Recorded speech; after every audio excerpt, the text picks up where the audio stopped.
ẹ̀kọ́ nípa sàárà fún ẹni tó ń bẹ lórí àìsàn ọjọ́ pípẹ́ tí ò tí ì sí nǹkan tí ò tí ì lò sáìsàn náà, tí ò tí ì sí nǹkan tí ò tí ì dánwò nú ayé, tó ń bẹ lórí ìdùbúlẹ̀ àìsàn. Wá gbìyànjú wá lọ ṣe sàárà yìí. Èèyàn méjì ló lẹ́tọ̀ọ́ sí sàárà yìí láti ṣe.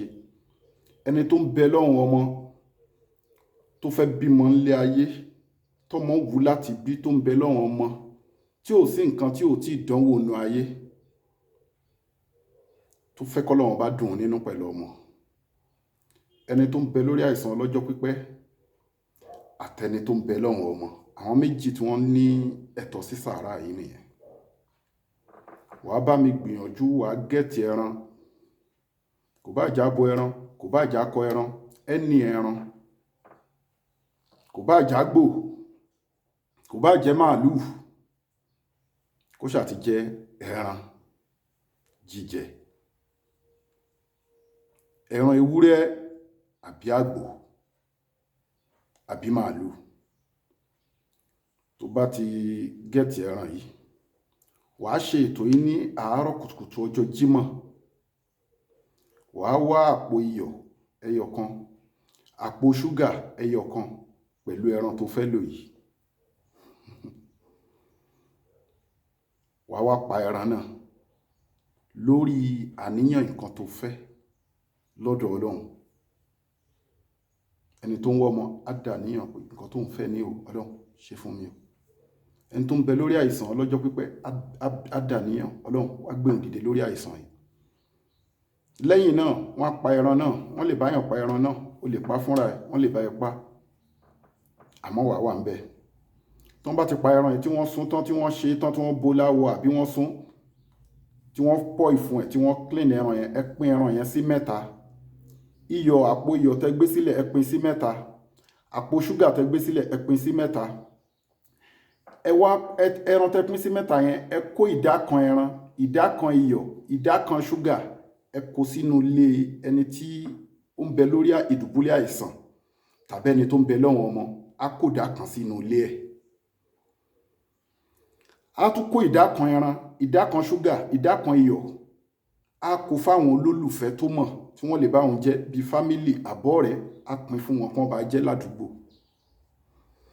Á wá kó ìdá kẹta ẹran tó kù àti ṣúgà ìdá kan tó kù àti iyọ̀ ìdá kan tó kù, á kó mẹ́tẹ̀ẹ̀ta, á lọ fi ṣe sàárà fáwọn tí ó mọ̀ rí. La ilaha illallah sayyidina Muhammadu Rasulullahi sallallahu ta'ala alaihi wasallam. Bí isinillahi yóò kúrò lórí àìsàn náà. Eléyìí kúrò pé kíní, yóò kúrò ń bẹ pẹ̀lú ìyọ̀dá t'Ọlọ́run, torí pé kíni, kul inna salati bismillahir rahmanir rahim, kul inna salati wa nusuki wa mayaya wa mamati lillahi rabbil alamin. Kò jù bẹ́ẹ̀ yẹn lọ. Fún ẹni tó bá wá ní ìbéèrè, ẹ WhatsApp wa lórí nọ́mbà yìí +2761295638 ẹ dẹ̀ gbìyànjú kẹfì nǹkan tẹ́ bá lágbára sákàǹtì àwọn aláìní. Account number ní fáwọn aláìní, charity account 0123214254. Account number fáwọn aláìní 0123214254. Global Dahiratu Dhikrlahi Islamic Organization, Wema Bank of Nigeria.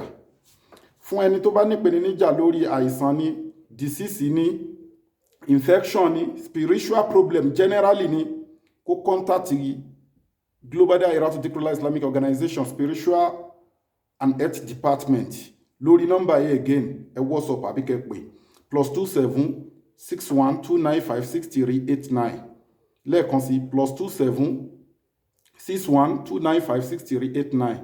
ẹ pè wá, á dá yín lóhùn. Ìyàtọ̀ wà láàrin sàárà, ẹ̀kọ́ ń bẹ nípa sàárà. Ìyàtọ̀ wà láàrin sàárà àti pé ká ṣẹbọ. Má lọ wá kọ́lọ̀ ẹran kọ̀ọ̀kan kiri o. Mo ti sọ fún yín, gbogbo ibi tí wọ́n bá ti ń sọ pé a ní ìdí kọ́lọ̀ ẹran báyìí, a ní ìdí kọ́lọ̀ adìyẹ báyìí, adìyẹ tó ní kọ́lọ̀ pupa, ẹran tó ní kọ́lọ̀ dúdú, ẹran tó jẹ́ funfun, àwọn àlejànú ló fẹ́ gbà á. Ẹni tó ní kó wá nínú àfáà, nínú babaláwo, nínú wòlíì, ó lè má mọ̀ o, kó jẹ́ pé ó bá kọ́ọ́lẹ̀ lọ́wọ́ àwọn bàbá ẹ̀, àbí kó fẹ́ jẹ́ pé ó fẹ́ fi ṣe pé kí ìwọ náà kó lè wò pé wọ́n fẹ́ ṣiṣẹ́ gidi fún ẹ. àmọ́ àwọn tó máa ń dìpẹ́ǹdì fún kọ́lọ̀ nínú ayé ta wà nú ẹ̀ yìí lórí ipa fẹ́ pa nǹkan animal ká fi ṣe sacrifice, àwọn àlìjọ̀nnú ni àwọn èṣù ló máa ń béèrè kọ́lọ̀ pé ó yá lọ́wọ́ adìyẹ dúdú kó pa kó fi ṣe nǹkan báyìí, lọ́wọ́ adìyẹ pupa kó pa kó fi ṣe nǹkan báyìí, lọ́wọ́ ẹran funfun kó pa kó fi ṣe nǹkan báyìí, lọ́wọ́ àgùntàn dúdú kó pa kó fi ṣe nǹkan báyìí. Àwọn tó ń specify kọ́lọ̀ àwọn àlìjọ̀nnú ló ní. Ó lè wù ẹ́ lọ́kàn irú èyí tí mo ní kẹ́ ṣe yín sí, tó bá wù ẹ́ lọ́kàn ó lè kàn mú kọ́lọ̀ tó bá wù ẹ́ pé mo like kọ́lọ̀ yìí but don't depend on colour. Mú ẹran pupa nítorí pé gbàtà béèrè lọ́wọ́ àwọn àlìjọ̀nnú pé wáyé tẹ́ ṣe máa ń béèrè kọ́lọ̀, gbogbo iṣẹ́ àlìjọ̀nnú kódà nínú oògùn nínú pa fẹ́ túyàn lẹ̀ ní láhìn wọn pé ẹ fẹ́ jẹ́ kí wọ́n bá yín túyàn lẹ̀, wọ́n wá ní pé ẹ̀pẹ̀ ẹran báyìí àbí lórí iṣẹ́ kan wọ́n ní ẹ̀pẹ̀ ẹran báyìí tó wá ní kẹlọ́ mú kọ́lọ̀ ẹran báyìí wá, kẹlọ́ mú kọ́lọ̀ àgùntàn báyìí wá, kọ́lọ̀ adìyẹ báyìí wá. Ìgbà tá béèrè lọ́wọ́ àwọn àlìjọ̀nnú pé wáyé tẹ́ ṣe máa ń béèrè kọ́lọ̀, wọ́n láwọn fẹ́ jẹ́ kí nǹkan táwọn ń béèrè, nǹkan ẹlẹ́mìí táwọn ń béèrè lọ́wọ́ wa kó yàtọ̀ sí ìta ń pa fọ́lọ́run ọba wa ni la ilaha illallah muhammadu rasulullah sallallahu ta'ala alayhi wa sallam, ká lè ṣẹbọ sọ́lọ́run, ká lè ṣẹbọ sí Ọlọ́run. So èyí tèmi sọ fún yín legit Sara ni, kò nídìí pé ó ń fẹ́ ẹran rárá àbò ń ṣe kinní kan dàníyàn nọ́mà. Ọlọ́run orí àìsàn lọ́jọ́ pípẹ́ tí mo wà wá tú mi lẹ̀. Ọlọ́run mo ti ń bẹ Ọlọ́run ọmọ ti pẹ́, gbogbo nǹkan tó bá kò jẹ́ ìdíwọ́, kò ayé ló wà ń bẹ̀ ní kinní kan ló wà ń bẹ̀ ní, kò sí ètò kan lọ ṣe Sàárà yìí bí sínú láì má fi nura má ṣe kinní ṣe pure. Wà á rí pé gbà tó pín Sàárà yẹn sí mẹ́ta, wà á rí pé wọn náà kó ìdá kan sínú ilé ẹ̀, ìdá kan tó kó sínú ilé ẹ̀ ó fẹ́ máa jẹ ni àtàwọn ọmọ ẹ̀, ìdá kejì tó kó síta yẹn ó kó fáwọn ẹwọn tó jẹ́ ojúlùmọ̀ tó jẹ́ fámìlì tó jọ rẹ̀, ìdá kẹta wà fún àwọn tí wọ́n mọ̀ bí sínú láì nǹkan tá a ti lò tá a ti confam ni. Àwa ń differentiate ètùtù yàtọ̀ sí Sàárà nìyẹn. Tó ń bá ti ní kó lọ wá kọ́lọ̀ ẹran kan wá kọ́lọ̀ kìíní kan wá, wọ́n lè má mọ̀ o, most of them wọ́n dẹ̀ mọ̀, most of them wọ́n bá lákọọ́lẹ̀ pé iṣẹ́ yìí tàbá ṣe báyìí afẹ́ fi gbà yán lẹ̀, àwa wá kọ́lọ̀ ẹran báyìí, àwa nǹkan báyìí, ó bá lákọọ́lẹ̀ ní wàjádínà àbá àná bí àwọn bàbá àti ẹ ṣe kọ́lẹ̀ lòún ṣe bá yẹn. Immediate mọ̀ páwọn àlìjọ̀nnú ló fẹ́ intervene sí kéèsì ẹ nìyẹn. So gbogbo bíkíbi tó bá ti ní pé kí wọ́n pẹ ẹran kọ́lọ̀ kan, ẹ lọ wá kọ́lọ̀ ẹran báyìí wá, ẹ lọ wá kọ́lọ̀ adìyẹ báyìí wá, ẹ lọ wá kọ́lọ̀ àgùntàn báyìí wá, gbà èṣù ló fẹ́ pa ní wọ́n fẹ́ pa fún o. Mo ti sọ ìlà lórí tó wà ń bẹ, àfi tó bá jẹ́ pé àfáà yẹn àbí babaláwo yẹn àbí wòlíì yẹn ó kàn fẹ́ fi jẹ́ kó mọ̀ pé òun fẹ́ ṣe nǹkan ńlá fún ẹ pé àyà ń wá kọ́lọ̀ kiri, ó lè má mọ̀. Àbí kó jẹ́ pé ó bá kọ́lẹ̀ bóyá fẹ́ ṣiṣẹ́ yẹn wọ́n dìpẹ́ǹdì fún kọ́lọ̀, bó dẹ̀ ṣe bá kọ́lẹ̀ tí wọ́n dìpẹ́ǹdì fún kọ́lọ̀ yẹn, àwọn èṣù ló fẹ́ pa fún. Èmi Muhammadu Saheed ni mò ń sọ bẹ́ẹ̀ fún ẹ tí ò rújú. Tá bá fẹ́ ṣe sacrifice ọ̀nà pọ̀ á máa mú wá fún yín bẹ́ẹ̀ ṣe máa ṣe Sàárà tó jẹ́ nǹkan ẹlẹ́ni. Ẹ wo orí eléyìí sí báyìí, kò ní ìdìpọ̀ lọ wá nǹkan kan lọ gẹ́ẹ̀tì ẹran ewúrẹ́, kò bá jakọ kò bá jago, lọ gẹ́ẹ̀tì àgbò, you understand, àbí kò gẹ́ẹ̀tì màálù, kò dẹ̀ ṣe bí mo ṣe sọ yẹn, wàá dẹ̀ dúpẹ́ fọ́lọ́run within, wàá dúpẹ́ fọ́lọ́run. Nọ́mbà wa nìyẹn, ẹ pè wá, àdúrà gbogbo wa gbà insha Allah rahman. Ọlọ́run ní dá wa láàmú. Ẹ jẹ́ ká ṣọ́ nǹkan tá a máa ṣe, torí tó bá jẹ́ pé àwọn àlìjọ̀nnú ló pẹran fún ẹran kọ́lọ́kọ́lọ̀ tó ní kọ́lọ́ wà díẹ̀ kọ́lọ́kọ́lọ̀, wàhálà yẹn ṣì ń padà bọ̀ wá báyìí, multiple wàhálà yẹn tún ń padà bọ̀. Bọ́n bá ṣe ń là yín, bọ́n bá ṣe ń gbà yín ni wọ́n tún fi nǹkan míì ṣe yín bẹ̀.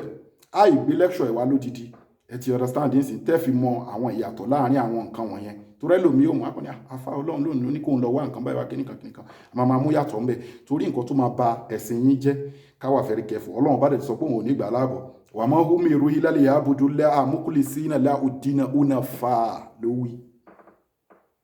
Wa yuqimu ssalata wa sallika ddina al-qayyima. Nǹkan tó sọ nìyẹn. So ọ̀rọ̀ wa ò ní jù báyìí lọ. Assalamu wa ila liqa'i.